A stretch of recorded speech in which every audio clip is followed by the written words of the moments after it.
Order. First, I'd like to welcome Ranking Member Ossoff and congratulate him on the birth of his second daughter, Lila. I've got 3 daughters, lots of drama in my house.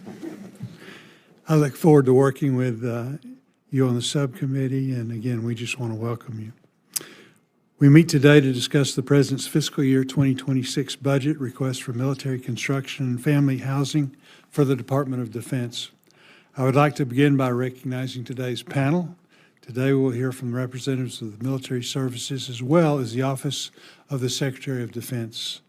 Joining us are the Honorable Dale Marks, Assistant Secretary of Defense for Energy, Installations, and Environment, Lieutenant General David Wilson, Army Deputy of Chief of Staff, G9, Vice Admiral Jeffrey Jablon, Deputy Chief of Naval Operations for Installations and Logistics, Lieutenant General Stephen Skillenka,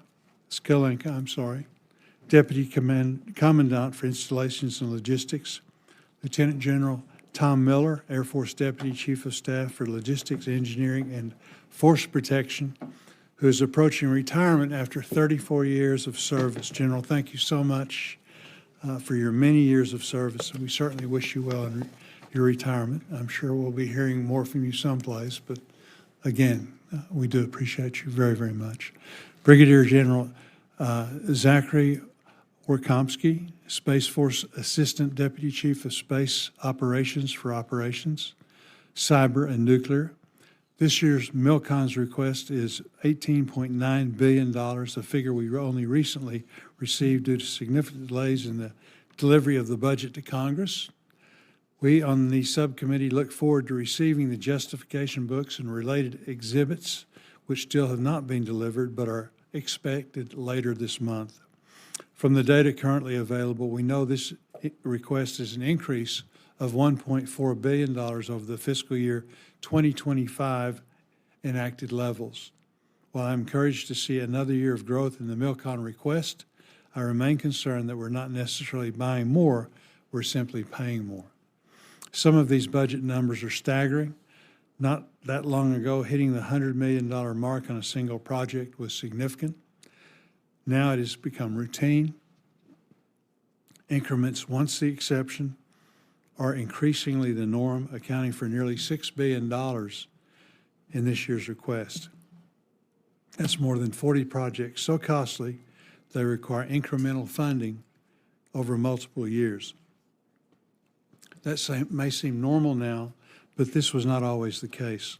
Multi-billion-dollar recapitalization efforts combined with the increasing complexity of facilities needed to support today's weapon systems are resulting in larger and more complex projects. At the same time, inflation and other economic pressures continue to escalate cost.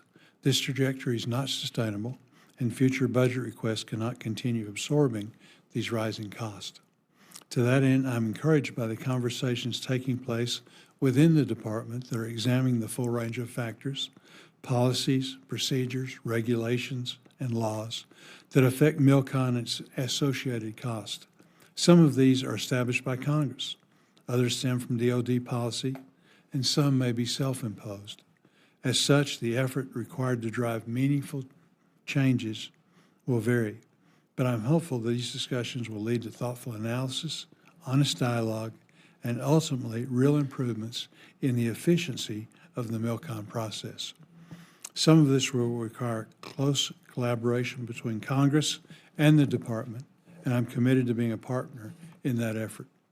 There will always be factors beyond your control, which makes managing the areas you control all the more critical.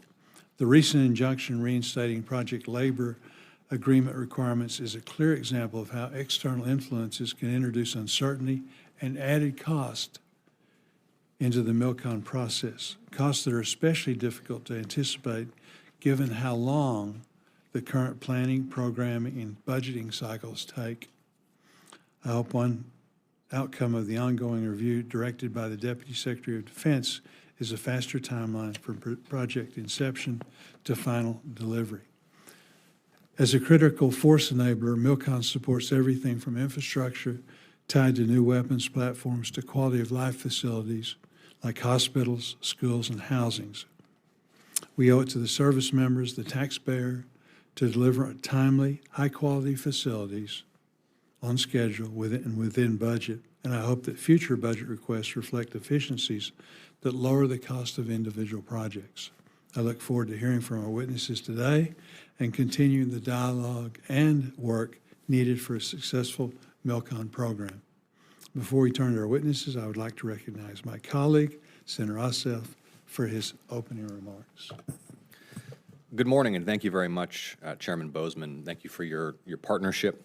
I look forward to the important bipartisan work we'll do together leading this subcommittee. I also want to thank you for your kind words celebrating Lila's arrival, and I'm pleased to report, Mr. Chairman, that baby and mother are both healthy. So thank you for the well wishes. To our witnesses, thank you for being here. Thank you for your service to the nation. I do want to note that in General Sklinka and General Warkomsky, we have two Georgians on the panel from Marietta and Snellville, so we're proud of you and your work. And it's great to be here at my first MILCON VA hearing as the subcommittee's ranking member to review the fiscal year 2026 budget request for military construction and family housing. The military construction budget is essential to our national security, to the capabilities and resilience of military installations across the country and around the world, and to quality of life for service members and military families. Georgia, of course, is home to 13 defense installations, vital to our national security and home to some of the nation's most important missions and capabilities, including key Air Force missions at Robins Air Force Base in Warner Robins and Moody Air Force Base in Valdosta, the Maneuver Center of Excellence at Fort Benning outside of Columbus, Naval Submarine Base Kings Bay on Georgia's coast, Fort Stewart, home of the 3rd ID, Fort Gordon, home of the Army Signal Corps and the Cyber Center of Excellence, where they also host a vital NSA facility, Hunter Army Airfield, which hosts elite U.S. Army Ranger and aviation elements, the Marine Corps Logistics Base in Albany, Combat Readiness Training Center in Savannah, and more. And through this subcommittee, I'll continue my work alongside Chairman Boozman and members on both sides of the aisle to ensure that installations in Georgia, across the continental United States, and around the world are resourced to defend our nation and to deliver the safety, security, health, and quality of life deserved by our service members and their families. For too long, Congress and the Department have under-resourced facilities like child development centers, Department of Defense schools, family housing, and barracks, plundering the accounts that support military quality of life in order to fund other priorities. And this persistent neglect of military quality of life does a disservice to those who serve and to their families. It's also a national security issue. If service members can't live, eat, train, and work in safe, healthy, world-class facilities, our readiness is undermined and so is morale. And the Department's failure to provide military families, especially junior enlisted personnel, with the health, safety, and quality of life they deserve undermines recruiting and retention of talented young people to defend the United States. I'm pleased that this year's military construction budget request includes nearly $500 million for 5 important Georgia projects in fiscal year 26. These are projects I've championed for years, from a new elementary school at Fort Benning to the Trident facility at Kings Bay, and their inclusion in this request demonstrates the critical contributions of Georgia's installations, missions, and units to America's national defense, and I'll continue working through this subcommittee to see them through. In total, this year's budget requests $18.9 billion for MILCON, a $1.4 billion increase over the current year-long CR. We know that MILCON has historically acted as a bill payer for other efforts within the department, and that the services have extensive unmet needs. And as I noted earlier, deferred MILCON has contributed to service members living in dilapidated barracks, training in insufficient facilities, and working in deficient spaces for their missions. I want to note a few concerns. First of all, I note with concern that the White House has decided to circumvent the budget process and push $900 million of MILCON funding into the partisan reconciliation measure. And let me be clear, MILCON in a reconciliation bill is not MILCON appropriations, it's a slush fund. The nature of reconciliation is such that neither this subcommittee nor the whole Senate will have control or meaningful oversight of those funds. And it's my belief that if Congress makes the mistake of accommodating this request to fund military construction via reconciliation rather than through the appropriations process. We bow to executive overreach, degrade our own constitutional authority, and drastically diminish our ability to oversee the use of these funds. I am concerned that the administration intends to use those funds, $900 million of military construction, through the reconciliation process, not to upgrade defense facilities at home and abroad, but instead to build a migrant detention complex across Department of Defense facilities nationwide and around the world, and in so doing, divert the department's mission from fighting and winning wars to domestic immigration enforcement. Our soldiers, sailors, airmen, Marines, and Guardians are warfighters, not jailers of migrants. I look forward to engaging with the administration, Mr. Marks, to get greater clarity on the intended purposes of those $900 million. Because if the administration does intend to fund the construction of migrant detention facilities at military bases using military construction funds, it should include those specific plans in its budget request. At minimum, the administration must provide this subcommittee with a detailed accounting of how it intends to use the $900 million requested for military construction in reconciliation. A few additional concerns I'd like to note. First of all, the use and invocation of emergency authorities to justify reprogramming of military construction dollars. There is a place for the use of emergency authorities to support reprogramming. If it becomes a habit, it can circumvent the appropriations process. I'll also note concern that there is a substantial defunding of family housing accounts for the Army and the Navy, including for programs that provide essential maintenance of and oversight of privatized family housing. And I think we all know that privatized family housing at DoD installations is a mess. I've spent years investigating it, heard testimony from folks like Captain Samuel Cho in Georgia, who experienced firsthand the effects on his daughter's health of mold and contamination in privatized family housing at Fort Gordon. His 8-year-old daughter, as he testified before the Permanent Subcommittee on Investigations here in the Senate, developed a rash so severe that, as Captain Cho testified, quote, her skin became hardened and rough and reptilian in nature, and when she would scratch it, it would bleed profusely. This was the 8-year-old daughter of a U.S. Army captain who, because of the poor condition of housing in this Balfour Beatty Homes development at Fort Gordon, was bleeding when she scratched her own skin. So I'm concerned that the reduction in funds for these family housing programs could reduce our ability to hold those contractors to a high standard and to look out for those personnel and their families. I echo the chairman in noting that we have yet to receive the budget justifications required for us to do our jobs with all the information that is necessary. We still do not have the unfunded priorities lists that will allow members of Congress to highlight projects critical to their home states that may have been left out of the request. Mr. Chairman, I'm looking forward to working with you on those issues and throughout this process.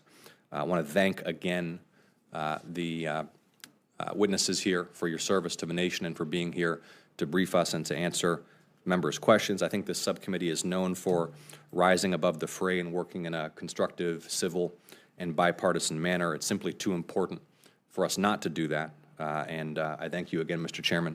Look forward to the conversation. Thank you. Very good. Assistant Secretary Marks, you're recognized. Thank you.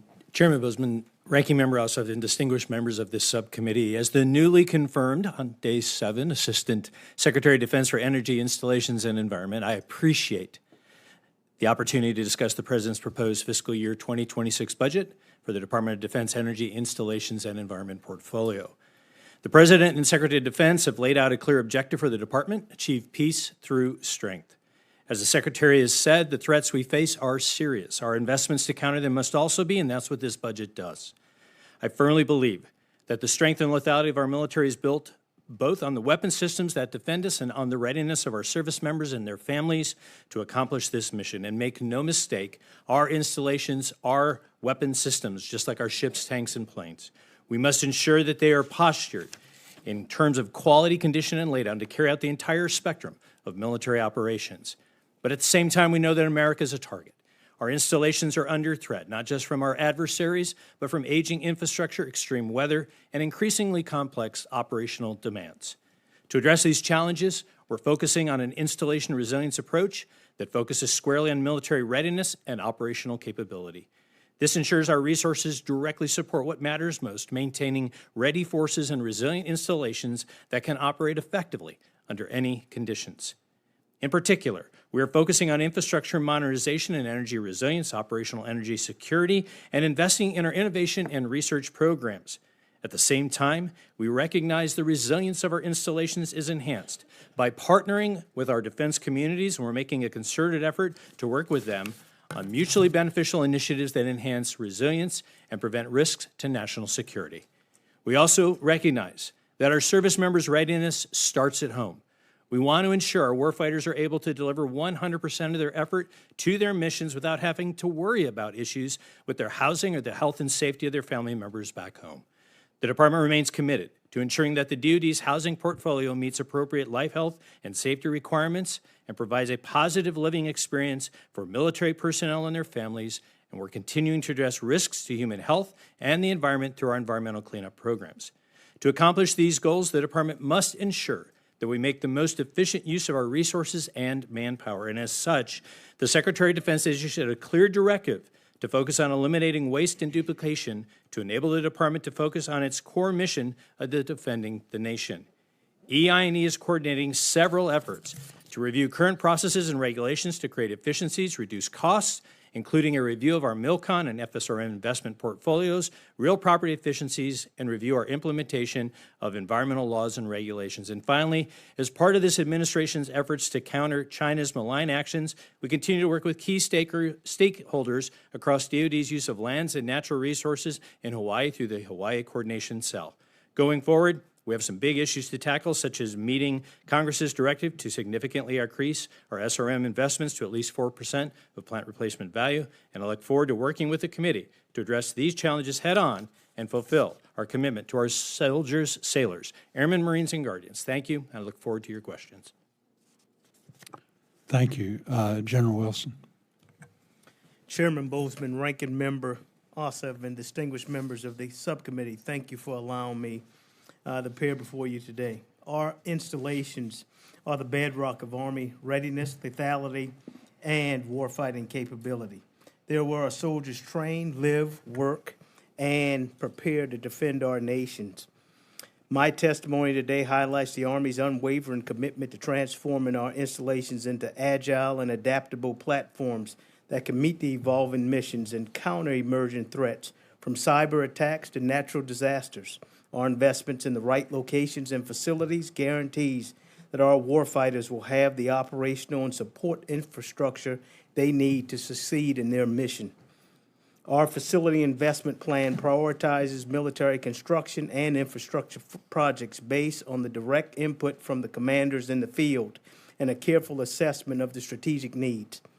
In FY24, we awarded significant funding for MILCON projects, and we are allocating more in FY25, representing an increase in investment and a commitment to improving our infrastructure. Beyond MILCON, we're investing heavily in facility sustainment, restoration, and modernization, or FSRM, in the future. And we appreciate Congress recognizing the vital need by establishing the minimum FRSM requirements and the 2025 NDAA, and we look forward to continuing our collaboration. Taking care of our soldiers and their families remains our #1 priority, and their well-being is directly linked to the readiness and the ability of the Army to accomplish its mission. We're also deeply focused on improving the quality of Army family housing, both government-owned and privatized. Tenant satisfaction is improving. However, we recognize that there is always more work to be done. We're also actively exploring innovative energy solutions, including tactical microgrids and the potential for nuclear energy on our installations. The Army continues to leverage public-private partnerships to drive broader innovation and reduce our reliance on traditional funding sources. For example, we are actively using energy-saving performance contracts, utility energy-saving contracts, and intergovernmental support agreements to improve our installations' efficiency, lower operational costs, and promote sustainability.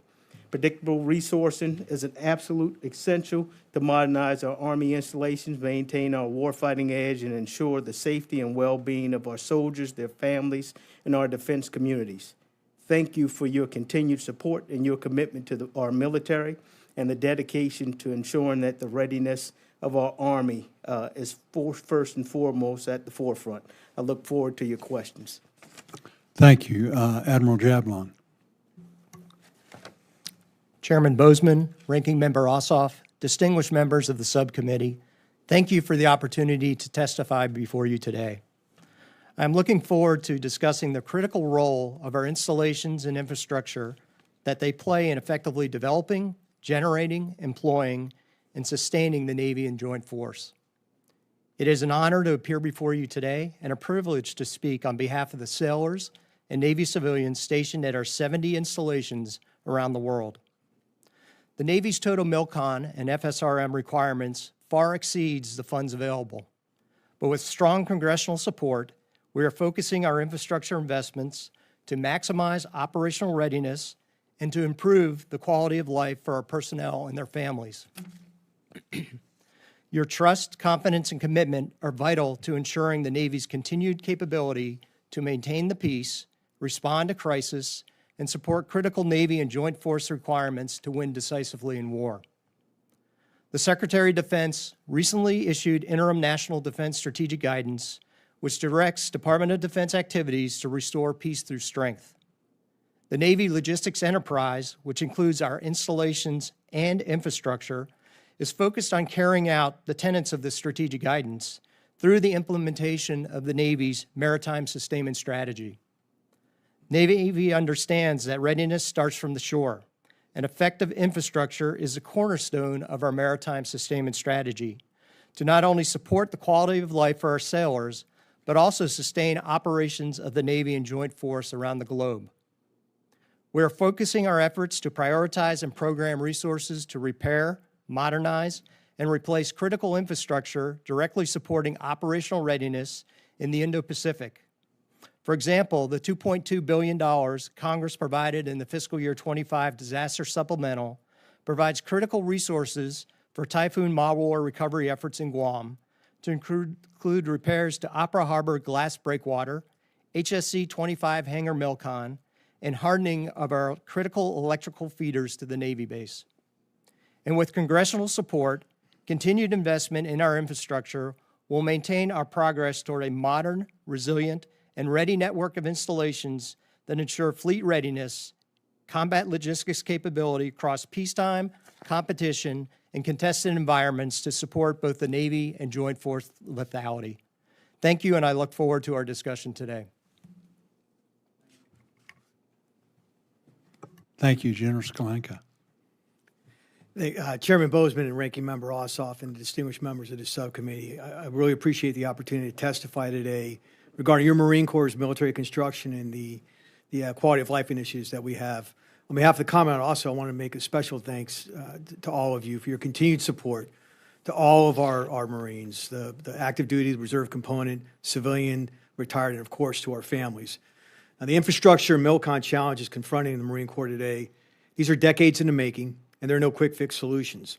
As repeatedly documented by the Government Accountability Office, our deferred maintenance and our MILCON needs, they're significant, and they go beyond our ability to self-fund. The year-long continuing resolution has exacerbated these challenges. But what I'm not going to do today is I'm not going to state that the only solution to these issues is more money and greater resourcing. As we previously testified, and as has been noted by the GAO, additional funding is indeed required, but so is leadership. And to that end, the Commandant, his directive to us has been clear. It's a commitment to our Marines and their families, young people from your respective states. That commitment's unwavering. They are what we value the most, and that's why we will continue to accelerate the delivery of our Barracks 2030 project, as well as aggressively implement our force design and Marine Corps modernization. Now, regarding our bases and stations, the Commandant and I have long expressed the point that these are no longer administrative garrison sanctuaries. I think we should expect that the opening salvo in any conflict with a peer adversary, it's going to be aimed at our infrastructure. And our installations here in the homeland will not be exempt from such attacks. In fact, I think the case can easily be made that the first shots are already being fired.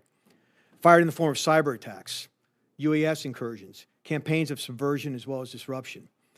Against a peer adversary, we're going to find ourselves not only fighting from our bases and installations, but in several cases, we'll likely find ourselves fighting for those very bases and installations. Now, with strong support from Congress, we're making progress. But this is going to require sustained effort over a sustained period. No one budget year is going to provide enough resources to overcome our existing challenges or to eliminate the threats to our installations. However, the Marine Corps, as we always have, will continue to make every dollar count and maximize the return on investment for the American people and the Marines that they've entrusted us to lead. Now, we remain extremely grateful to the subcommittee for your partnership and your leadership, and together we're going to ensure that our installations are as resilient and as ready as the Marines that they support. Thank you again for the opportunity to testify today, and I look forward to your questions. Thank you, and General Miller. Good morning, Chair Bozeman and Ranking Member Ossoff and distinguished members of the subcommittee. I'm honored to appear today to discuss the fiscal year 2026 Air Force Military Construction Program. I'd like to begin by thanking the subcommittee for your steadfast support of our nation's Air Force and the military construction funding that you've provided. Multiple projects, including an air traffic control tower, a child care development center, and multiple military construction projects benefited from the $160 million in additional appropriations provided by Congress beyond the FY25 President's budget. Importantly, $487 million that Congress provided for the FY25 Disaster Relief Supplemental provides much-needed resources to support Andersen Air Force Base's recovery from the devastation of Typhoon Marwar. Our nation continues to face a nexus of complex challenges: defending the homeland, deterring a pacing threat of China in the Indo-Pacific, the increasing complexity of multi-domain threats, and the competition for resources, and the increasing rate of technological change. The People's Liberation Army continues expanding, modernizing, diversifying its entire military, including its air, space, cyber, and nuclear forces. In the face of these challenges, this year's FY26 budget reflects ongoing modernization efforts, including revolutionizing global strike capabilities built around the Sentinel and the B-21 Raider. Sentinel is the largest, most complex weapon system acquisition program the Air Force has ever undertaken. We're working with the Office of the Secretary of Defense in seeking opportunities to reduce costs while revising the program's Milestone B recertification. MILCON for Sentinel support facilities at Vandenberg Space Force Base and Hill, F.E. Warren, and Malmstrom Air Force Bases continue as the program restructures. The budget request includes funding for utility corridors and design for launch and control facilities. Support to the B-21 program across Ellsworth, Dyess, Whiteman Air Force Bases is also included in this year's submission. Without question, our airmen are the foundation of the Air Force. This request preserves the well-being and quality of life for service members and their families through investment in much-needed housing and child care development centers. Generous congressional support in fiscal years 22 through 25 funded most of our CDC projects that were currently at executable design stage. The Air Force is actively working on design of 15 additional CDC projects totaling $492 million for inclusion in future budget submissions. Additionally, in FY26, the Air Force Military Family Housing Construction Program focuses on planning studies, designs for future construction, and 2 projects improving housing in Japan, one at Yokota and one at Kadena Air Base. In closing, the Air Force's strong partnership with this subcommittee's members, the dedicated staff, that are both essential to the modernization of our assets, the safety of our installations, and the welfare of our airmen and our families. I look forward to continuing to support and to this hearing today. Thank you. Thank you, General Warkomski. Chairman Bozeman, Ranking Member Ossoff, and distinguished members of the subcommittee, thank you for the opportunity to testify on behalf of the U.S. Space Force for our military construction program. The Space Force remains laser-focused on securing our nation's interest in, from, and to space. And as access to space grows, the strategic landscape is becoming increasingly complex. Many of our systems were fielded in an uncontested environment, and today our adversaries are aggressively fielding capabilities to contest and ultimately control space, fundamentally shifting it into a warfighting domain. They are also posturing to challenge our critical infrastructure both at home and abroad. Meanwhile, our installations serve as home to our guardians, airmen, mission partners, and their families who live and work there. The preponderance of our combat-ready guardians are employed in place at their home stations, executing their missions from our installations, which serve as power projection platforms. The vital importance of our facilities and infrastructure cannot be overstated. It is foundational to the launch and operational missions we conduct across the entire spectrum of conflict to provide essential capabilities to the Joint Force. Military construction funding for the Space Force provides flexibility balancing infrastructure requirements across our weapon systems, quality of life, and force support portfolios. FSRM priorities include essential upgrades to power, electrical, and water systems, heating and cooling, fire suppression, roofs, and dormitories.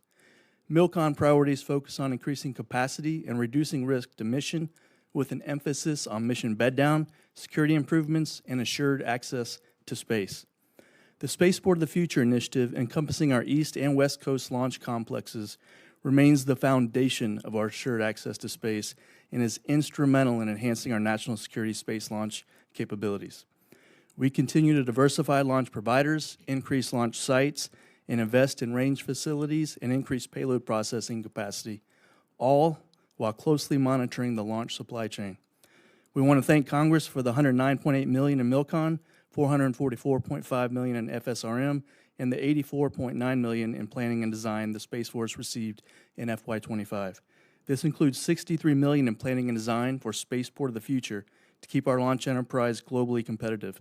Thanks again for your continued advocacy for Space Force MILCON, as well as the quality of life initiatives supporting our guardians, airmen, and their families. I look forward to our dialogue. Thank you very much. Thank you for your testimony. We'll get started with our questions. I had the opportunity to go to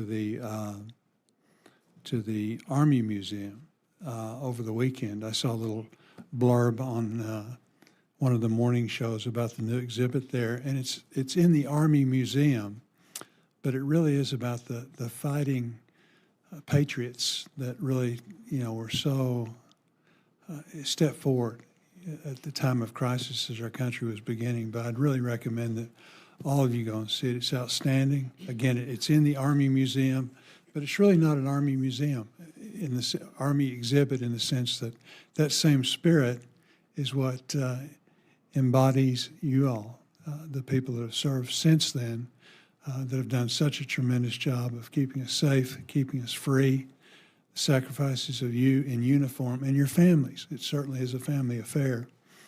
And we're going to be talking about housing, all of the things that we can do to keep, families together, that aspect of things. So let's start out with Mr. Marks. Mr. Marks, given the ongoing legal uncertainty surrounding project labor agreements, how is the department managing the day-to-day impact on projects in the pipeline, especially those approaching award, that are now stalled due to uncertainty over whether a PLA is required or not? Has any guidance been given to avoid delays or compliance issues in the interim? And finally, how will this impact the projects in this year's request if it's determined that PLAs are required? Senator, first, thank you for that question, and I do appreciate— Lots of questions. Yes, Senator. But I do appreciate the time that we did have to begin to discuss this. First and foremost, as I shared with you, anything that increases cost and schedule is of a concern to the department right now. And so we're working very, very hard to look at that. The administration supports the use of project labor agreements where those are practicable and cost effective. But I, again, want to emphasize that I affirm and recognize your concerns about the costs and the drivers that could potentially cause those projects to increase.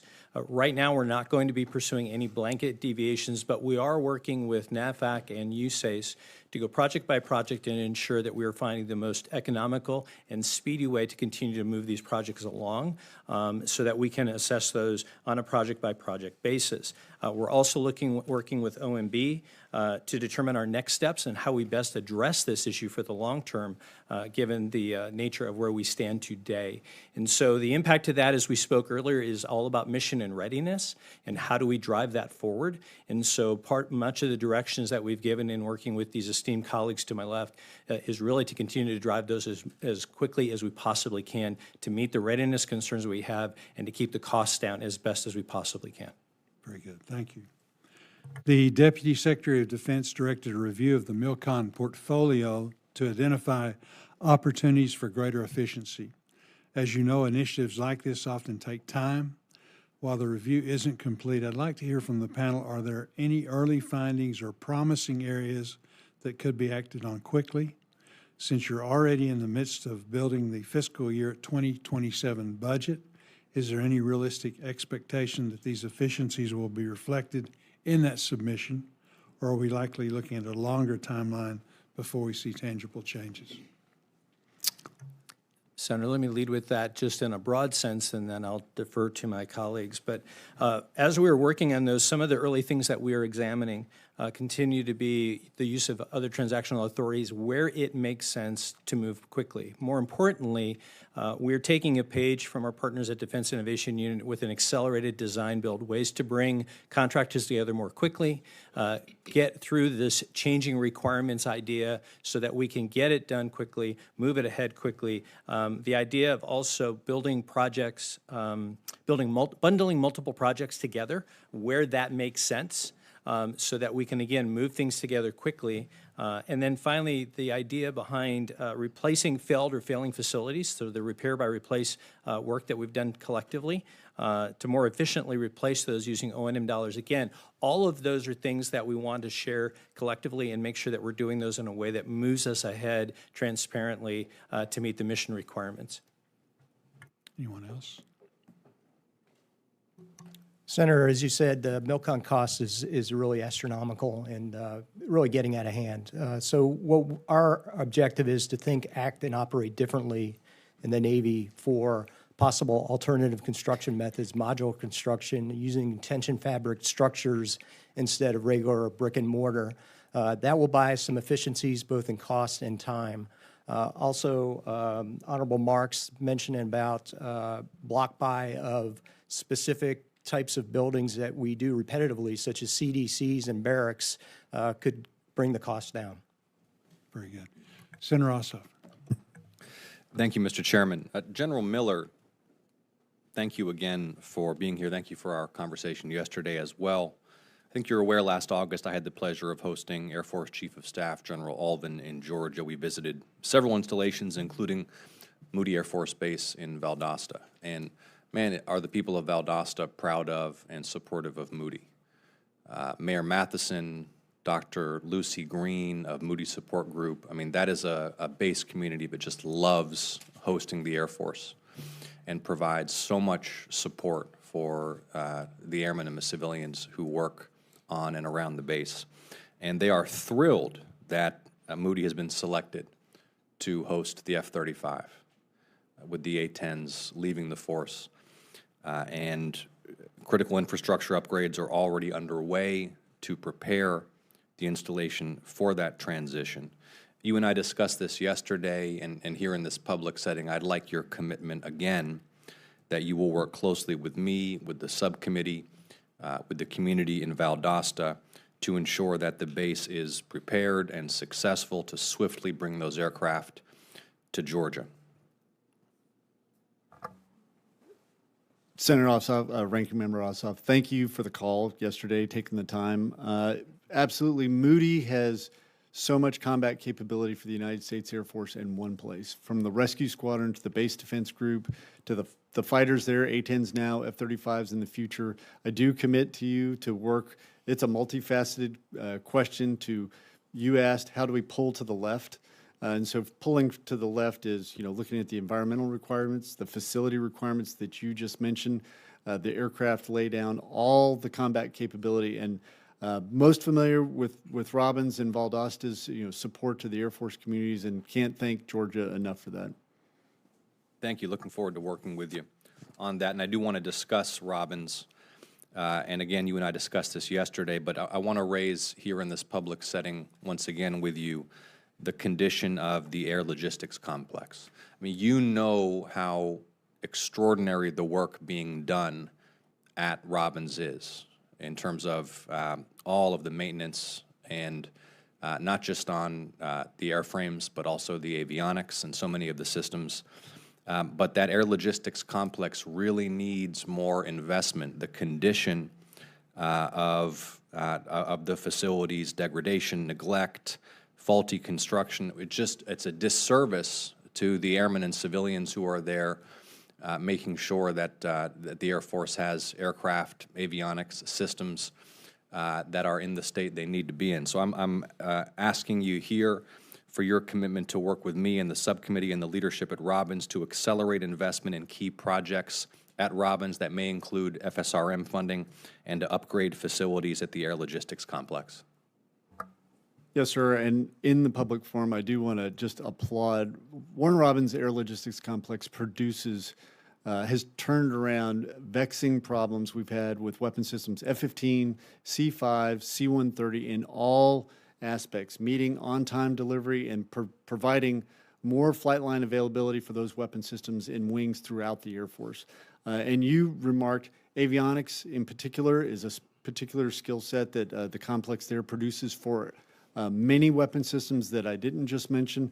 And you do have my commitment that looking at not only the workload that's there now at Warner Robins, that what's in the future also coming to Warner Robins, that the facilities, the infrastructure, the overhead cranes, the power, all the ability in the classified environment also for the avionics, as mentioned, will be addressed and planned for in advance and not late to need.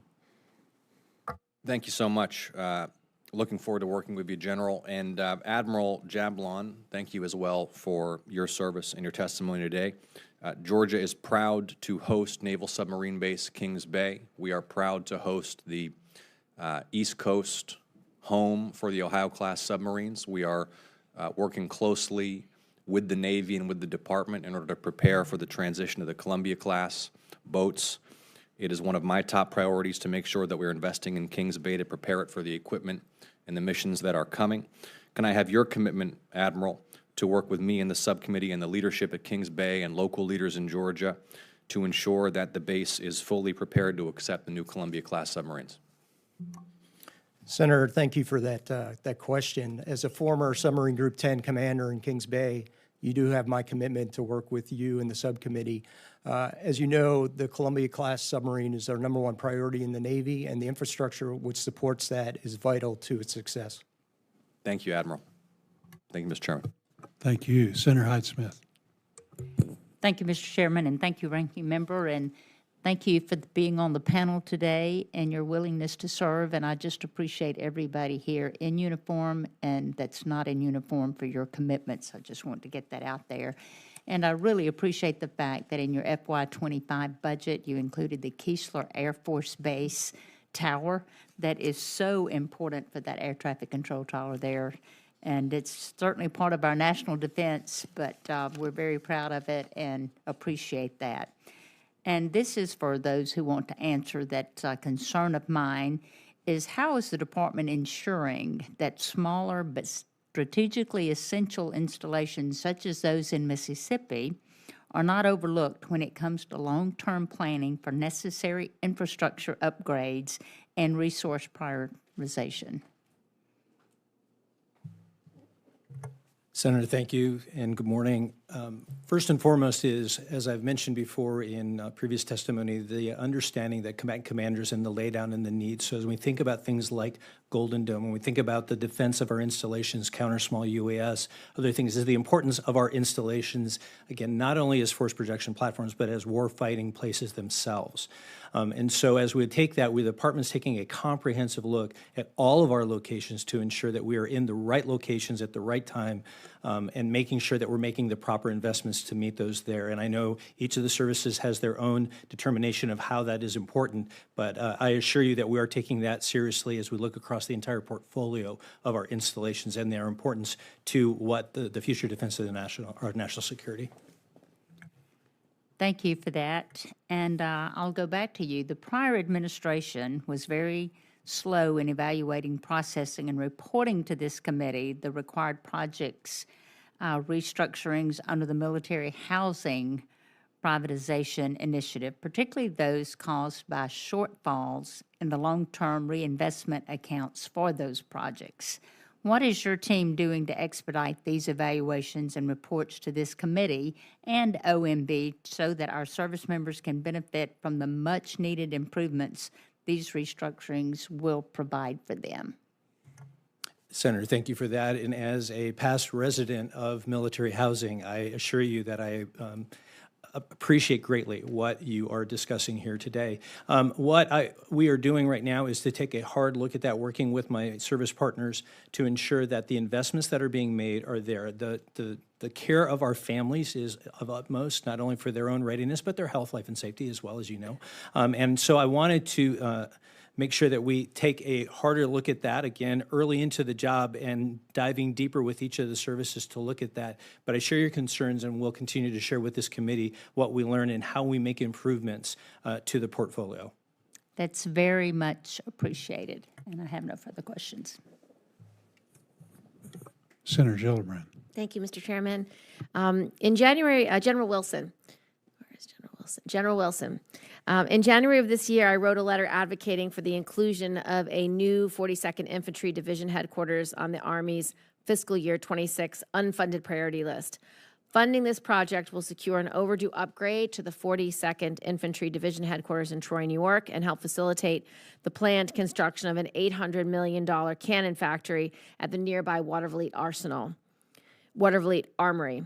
I would like you to speak to the significance of both projects. What can you tell this committee about the impact of the new headquarters for the 42nd Infantry Division and the importance of continuing the expansion of the Watervliet Armory? Yes, Senator. On the Watervliet Army Depot, Army Materiel Command has prioritized that facility in their facility investment plan, the facility investment plan that's ran annually by the Army Installation Management Command. And so that's accounted for in that space as all of our projects. And we run this facility investment plan annually across with senior commander input, and they determine what prioritization each of their projects in their respective areas will have. And we continue to support those commanders on the ground priorities from the Department of the Army staff level. Thank you. General Miller, I'd like to discuss infrastructure projects in Niagara Falls Air Reserve Station. I'm requesting funding to construct a combined operations airfield facility to further support the work done by the 914th Operations Group and subordinate units. It's my understanding that although this project is not in the President's budget request, it is a strong candidate for the unfunded priority list. Can you speak to the benefits of a modernization and properly sized combined operation airfield facility, particularly at the location like Niagara Falls, which is certified nuclear ready and supports the worldwide combat air refueling mission? Thank you, Senator, for the question. The combined ops, having a combined mission set in one facility has a very qualitative improvement for the mission. When people work together and they can team together, especially and a responsibility like you just described that Niagara Falls has and other responsibilities that could go there, having a team that works at a facility that they can be proud of, that'll be able to last for mission upon mission that comes down, not just playing a short game for the mission, but a long game, has a huge impact. And we're a retention force, as you know. So when we bring an airman into whichever component within the Air Force, Guard, Reserve, or active duty, we want to keep them. We're investing in them. It's a high-tech service. And so they're making a decision on whether they're staying based on the facilities they get to work in, the care that we put into where they work, where they live. Absolutely important. Well, thank you, General Miller. General Wilson, it's my understanding that the new runway lighting infrastructure is needed to improve aircraft safety during takeoff and landing at Wheeler-Sac Army Airfield located at Fort Drum.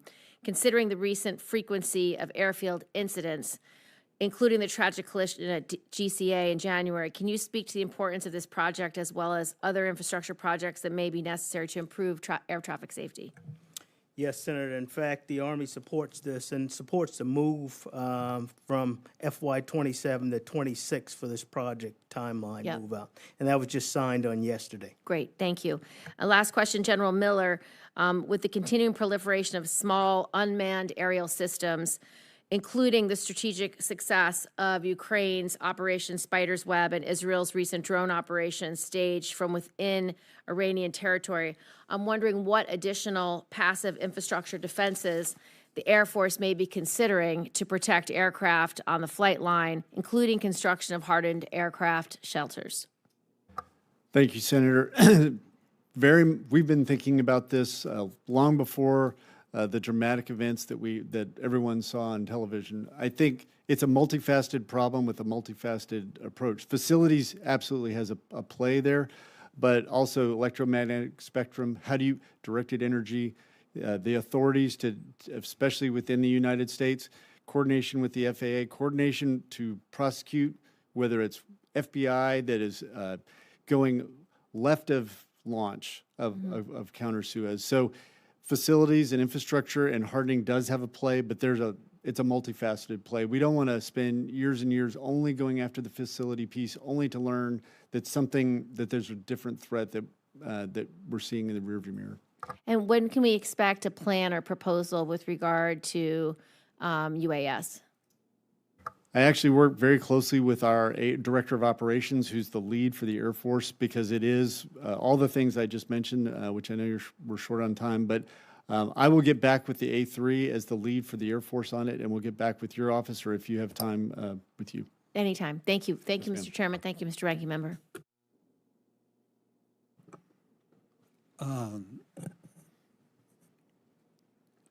Admiral Jablon and General Miller, the Navy and Air Force sustained major infrastructure damage on Guam due to Typhoon Mawar. While Congress provided an initial down payment to the disaster relief supplemental, significant unfunded recovery remains.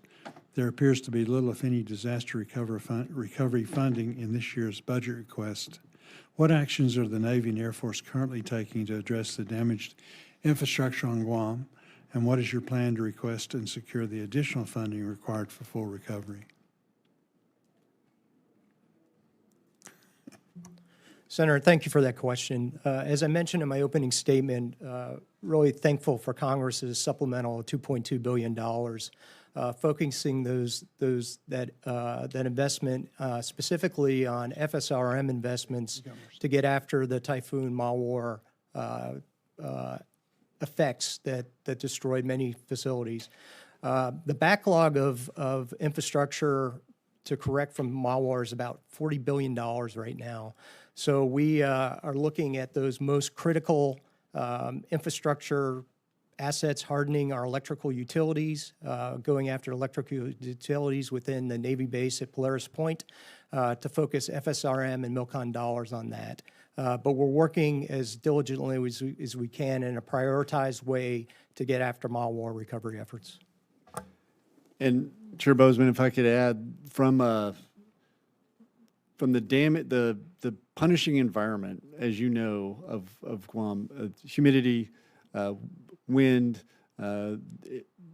it has a degrading effect on equipment. We've had a lot of pre-positioned equipment that we had pre-positioned at Anderson, and this is prior to the typhoon, where we didn't have adequate facilities to shelter from the weather. That was only accelerated through when the typhoon hit. So we had degrading Spalding concrete and uncovered equipment that just accelerated after the typhoon. We have taken the funds that have already been provided by Congress and doing warehousing to get equipment out of the weather. We have $109 million in two projects, which will award in August and September, to address two dorms that we need to renovate, 2 out of 4 that we're looking at.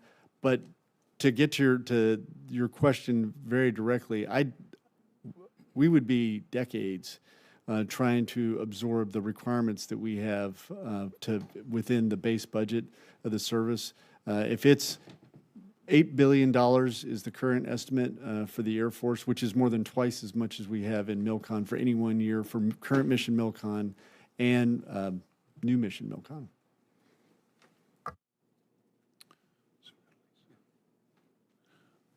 Senator Murkowski. Thank you, Mr. Chairman, and good morning, gentlemen. Thank you for your service. I want to begin my questions to you, General Miller. You're nodding like you're expecting this, so yes, I have an excellent team. Thank you very much. I want to talk about the JITC. This is the Joint Integrated Testing and Training Center at JBER, one of the Air Force's top priorities for MILCON. In the FY26-1 files that the committee received last week, the Air Force increases that request to $152 million in FY26 authorizations. Can you share with the committee how we jumped? This was always a significant project. It was big, even in Air Force terms, but increasing from $97 million to $152 million, and also whether or not we should expect any delays or other consequences in the project based on the late addition to the scope of the project. Yes, Senator, thank you. The JITC, the importance of the JITC can, I don't have the words to describe how important it is to the Joint Force, to the air domain. So you know the mission analysis behind that. In the analysis as we were going forward, the power requirements, because of that unique capability that the JITC brings, drove an additional substation that was required, so $105 million additional dollars. That was the majority of the escalation. Is the power requirements are so dramatically larger for what the mission of the JITC will be. That was the escalation. So can you share then, because you know the situation in Cook Inlet with the natural gas supplies dwindling, how is the Air Force working to secure long-term energy needs for not only JBER there, but really for the bases more broadly in Alaska? So, Senator, I'm sure you're aware of the recent announcement for the microreactor at Yes, Eielson. finally, we're pleased to see that. Yes, ma'am. And that's really, I think, that's an indicator for the future for us, not only for a location that's so reliant on a source of reliable, that's repetitive, energy to have it there, but from a resiliency standpoint, from being able to island off of the grid. It was mentioned earlier in testimony that absolutely attacking our SCADA systems at the beginning of an attack from a cyber perspective is an easy take for an adversary. So if we have mission systems that are relying on a commercial electrical grid and thinking about the impact that would, the energy independence that it would give us to be able to island from an energy perspective on installations with critical missions throughout the United States and deployed. And I think the encouraging piece there is it's a 5 megawatt reactor, but to build, if there's additional requirements, to build additional. We're looking forward to that and seeing. What's it going to do to your timeline? Are you worried about that? That it pushes out the timeline for the JITC to be fully stood up? Time is not on our side on any piece of this, so I'll have to get back with your team on the specifics of the timeline. I'm not aware. I was aware of the dollar escalation from a time perspective. I think once they came to the conclusion of there's just no way to meet it with the current power requirements, they took that into the planning. I'll have to take that for the record to get you the details of the time. Well, I would appreciate that. Let me turn now to you, Mr. Marks. Also, sticking with the energy vulnerability, we know the situation in Alaska, again, a great reliance on natural gas out of the Cook Inlet, and up in the interior there, specifically at Fort Wainwright, the concern about Wainwright being vulnerable to unexpected outages and operational issues. Wondering whether the budget request reflects appropriate funding levels to address energy reliability challenges like we have at Wainwright. And then I'm going to throw an extra question in here, and this is related to dual-use infrastructure. I have been pushing much more aggressively on what we can be doing within particularly the Alaska environment to move towards opportunities to construct projects that are able to serve multiple departments and agencies. I'm concerned about energy, and I want to focus on dual-use infrastructure. Senator, thank you for that. First, being sensitive to time, I know the first one, installation energy resiliency plans are certainly part of what has been put into the program, and so I'll be happy to come back to you and we can discuss that one further. Great. Alternatively, on dual use, I agree with you. Partnerships and industry best practices are things that we need to continue to pursue, and so also that's something that we can share together, and I'll be happy to come back and meet with you on that. Thank you. Mr. Chairman, I have many questions that I'll submit for the record, but I appreciate the individuals being here today. Thank you. Senator Baldwin. Thank you, Mr. Chairman and Ranking Member, and thank you to all of our witnesses. Thank you for your service. I want to start with you, General Wilson.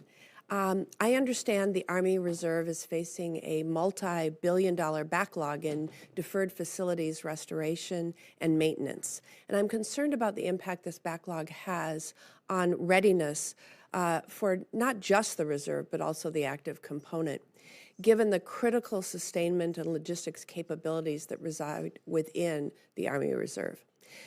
Fort McCoy in Wisconsin is a key installation for reserve component training and large-scale mobilization.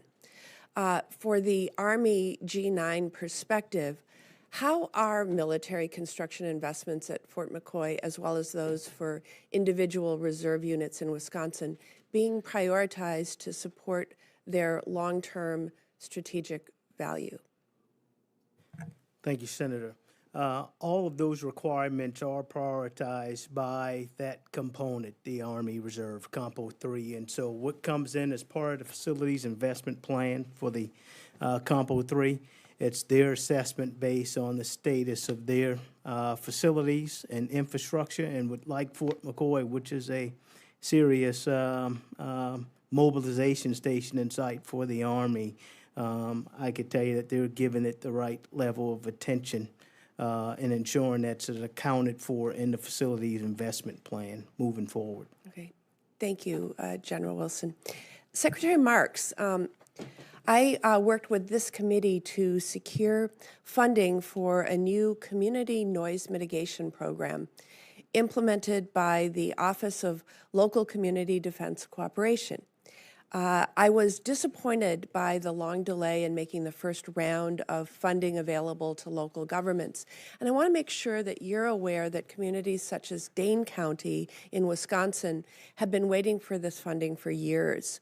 The 115th Fighter Wing began receiving F-35 aircraft in 2023, and the neighboring residents are still waiting for federal assistance in addressing noise impacts. So, Assistant Secretary Marks, will you work to ensure this funding competition moves forward without delay? Senator, absolutely. And first, let me thank you for your leadership on that. As someone who just left an F-35 training base with more than 50 F-35s, I understand the source of your concern at Truex, so thank you for that. Yeah. Yes, ma'am. In fact, what I would like to do is come back to you and sit down with you and explain the competitive process and ways that I think we can bolster the case to make sure that that does move forward without delay. And so I'd be happy to come back and do that with my team if that would be acceptable. And to you, the second round of competition is ongoing right now, and so we certainly want to make sure that we put all of the effort behind that. And I acknowledge that, and we'd be happy to schedule that with your team. Yeah, it closes out shortly in early July, and That's I know correct. that my community is working very hard on their submission for that, and I would welcome a follow-up with your team to Yes, talk ma'am. in more granular detail. Be happy to do that, ma'am. Mr. Secretary, this committee has also long been concerned about the backlog of cleanup efforts at current and former defense installations. The most recent publicly available information from the Defense Environmental Restoration Program on the status of planned remediation is from fiscal year 2023. That information lists an intent to devote over $1 million to cleanup activities Wisconsin in Wisconsin in fiscal year 2025. I know I speak for many on this committee when I express my dissatisfaction with the full year continuing resolution that passed in March. But my question for you, Mr. Secretary, is what is the status of this fiscal year 2025 funding that was planned for locations in Wisconsin, including Badger Army Ammunition Plant?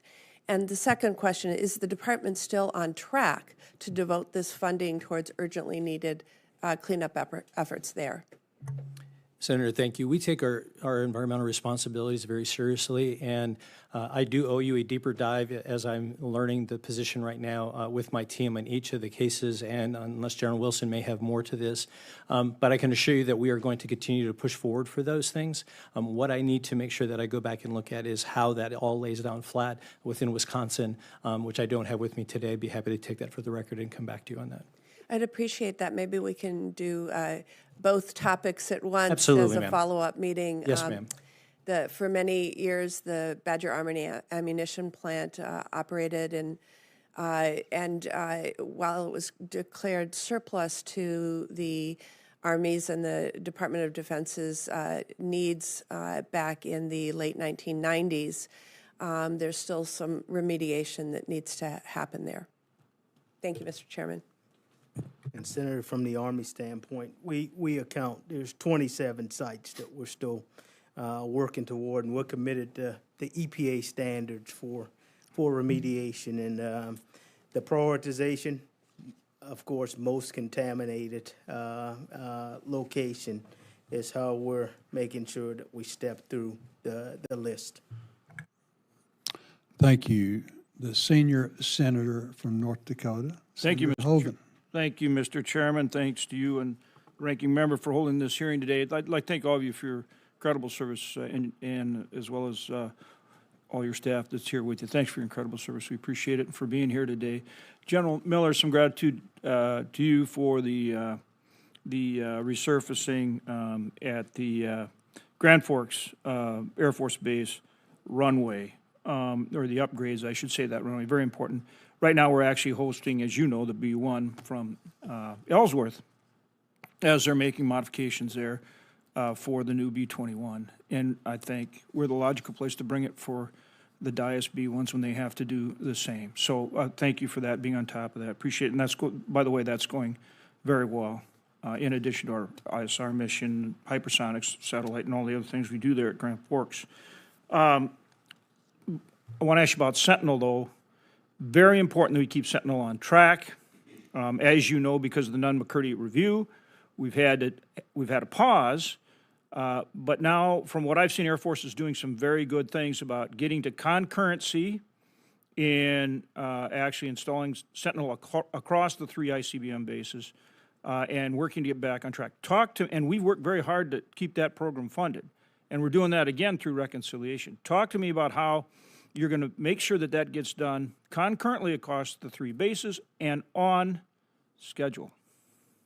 Thank you, Senator, for the question. And the concurrently versus serial, you know, and getting there's important work right now, even during the restructuring on Sentinel for utility corridor work, which is vitally important, regardless of the specific restructuring action. The utility corridor work that is being done now, and the planning and design for launch facilities and launch control facilities, all has to be done in advance. I think not knowing what the future brings, there are budgetary requirements in the future. Doing the things we can do right now in the known environment is important, and so that's where we have parts of the Sentinel program have paused under the restructuring, but not the part you just described. So the utility corridor and the planning and design for that launch facility, launch control facility, all can be done and is being done now. And you're committed to proceeding as I've just described and you and I have just discussed. Yes, sir. Thank you. And then the weapons generation facility at Minot Air Force Base. Right now, the only place that we have air-launched cruise missiles, particularly nuclear air-launched cruise missiles, is Minot, and Minot and Barksdale will be the only places going forward. We need upgrades to that weapon gens facility. Talk to me about how you're going to get that done in a timely way. There are $44 million in projects that Global Strike's identified specifically to get, that's FSRM, actually, to keep the weapons storage area not only viable, but able to accept LRSO. There's LRSO, right? LRSO specifically. There's different requirements over time that are just a function of weather, keeping airmen out of the weather from a security standpoint. But then there's configuration of a specific, and I know we're in an unclassified environment, but configuration and security that have to be addressed, which Global Strike has looked at all those requirements, and I know it has competed extremely well in the prioritization for the FSRM dollars. So they definitely have a strong voice. They definitely have a strong voice within our prioritization within the Air Force. And your intention is to have those upgrades in place by the time LRSO is ready to go? Because right now, we're not on track for that, but your intention is to be on track for that. My intention for the configuration piece, absolutely, and I need to go back, loop back on the roads, the roofs, the non-configuration piece.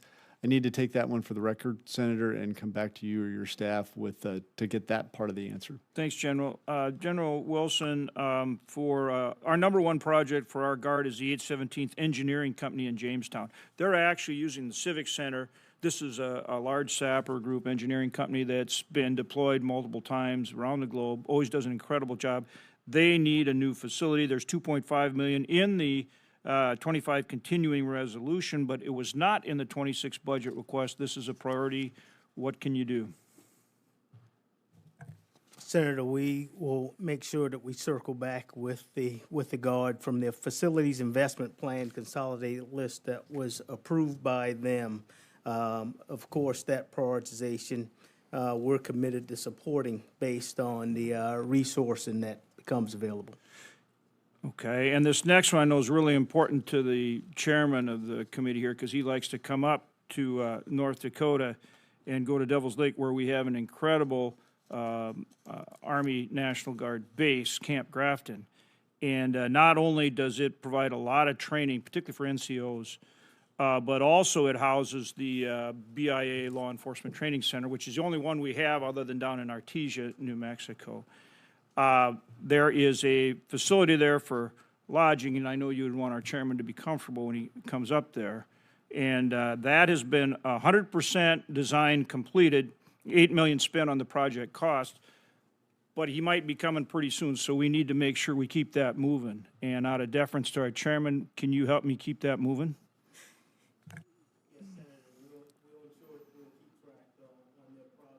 And the Corps of Engineers does a pretty good job in the oversight.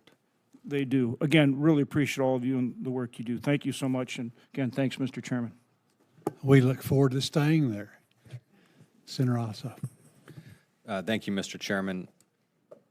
Admiral Jablon, as you know, Albany, Georgia hosts Marine Corps Logistics Base Albany, which is essential to Marine Corps readiness and sustaining expeditionary combat power for the Marines.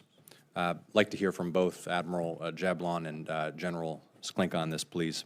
In FY23, I worked alongside the Marine Corps Logistics Base leadership in the Albany community to help secure planning and design funding for a new consolidated communications facility at the logistics base to more efficiently support the vital Marine Corps logistics mission there. My question for you is, will you work with me to ensure that we move swiftly to construction for this project? Again, we've already funded planning and design. It's the top priority for the facility and the community. Senator, you absolutely have our commitment. Marine Corps Logistics Base Albany, that is our Marine Corps' sole depot. It is, when you look at first among first in terms of logistics support entities within the Marine Corps, Albany is it. And any way that we can ensure that we deliver capability to our warfighters quickly and effectively, we'll take that. Anything to add, Admiral? No, Senator. That depot is under Lieutenant General Slinka's authorities. Thank you. General Wilson, as you're aware of, Chattahoochee Valley in Georgia, proud home of Fort Benning, the Maneuver Center of Excellence, as well as elements of the 75th Ranger Regiment. And I'm particularly concerned, as I mentioned in my opening statement, about quality of life for service members at Benning and across the country. In FY24, I helped to secure the funding to plan a new elementary school at Fort Benning to replace Dexter Elementary School on post. Dexter was built in 1968. It is an aged facility that the children of our service members deserve the very best. Again, we have already funded planning and design. Do I have your commitment, General Wilson, to work with me in the subcommittee to try to expedite the construction of that new school for military families at Fort Benning? Yes, Senator, you do have my commitment. Thank you, General. I also want to raise with you the U.S. Army Criminal Investigation Lab in Forest Park, Georgia, on the Fort Gillem Enclave, which is DOD's only full-service criminal forensic lab. And I've had the pleasure of visiting the facility. It's remarkable what they do, both for traditional criminal forensics, but also for material that's secured and exploited from battlefields around the world. Last year, working alongside Senator Reverend Warnock, we successfully helped extend the authorization needed to complete the construction of a new forensic lab at the Gillem Enclave. Can I have your commitment, General Wilson, to work with me in the subcommittee to ensure that this project has the resources necessary to see it through? Yes, Senator. Thank you. Mr. Marks, I want to touch on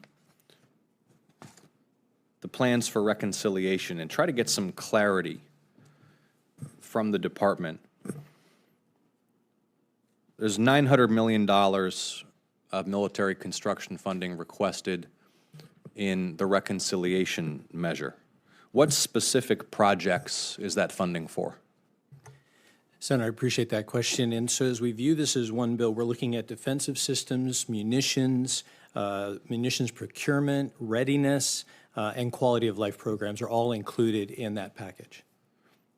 That is many things and important things. My question is what specific projects will be funded by the $900 million allocation requested for the reconciliation measure, as opposed to the remainder of MILCON funding, which the administration wants to move through the normal appropriations process. What is that $900 million for, specifically at the project level?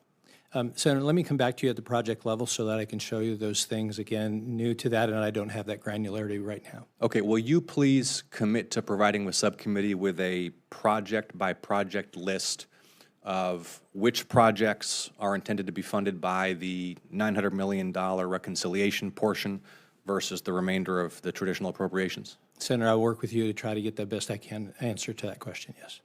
Well, I appreciate that commitment. Can you think of any reason why, where, as this typically proceeds fiscal year after fiscal year, the subcommittee is provided with a list of projects that constitute the totality of the MILCON budget request, why there would be this nearly $1 billion floating out here that wouldn't have a project-by-project justification? Senator, I believe it would be there. Again, what we're looking at is the submission of the 26 budget as a standalone, and then the FIDUP will come in 27. So I'll have greater granularity looking into the future, but let me get back to you on that, Senator, and I'll do my utmost to answer that for you. Okay, so just to be clear, Mr. Marks, you're going to follow up with the subcommittee, and you're going to get us a list of those projects that are intended to be funded via the $900 million reconciliation portion of the overall MILCON budget? We will attempt to do that, yes, Senator. We'll attempt to do that, okay.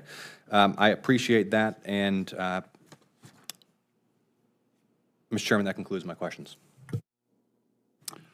Thank you, and I want to thank our witnesses for being with us today, and thank you for your service. And I know we look forward to working closely together to improve the quality of life for our men and women that are in uniform and their families, and then also to give them the resources to keep themselves safe as they keep us safe.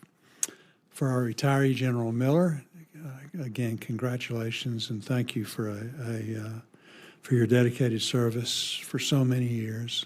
We do appreciate that, and as I said earlier, I know this is a family affair. We greatly appreciate them.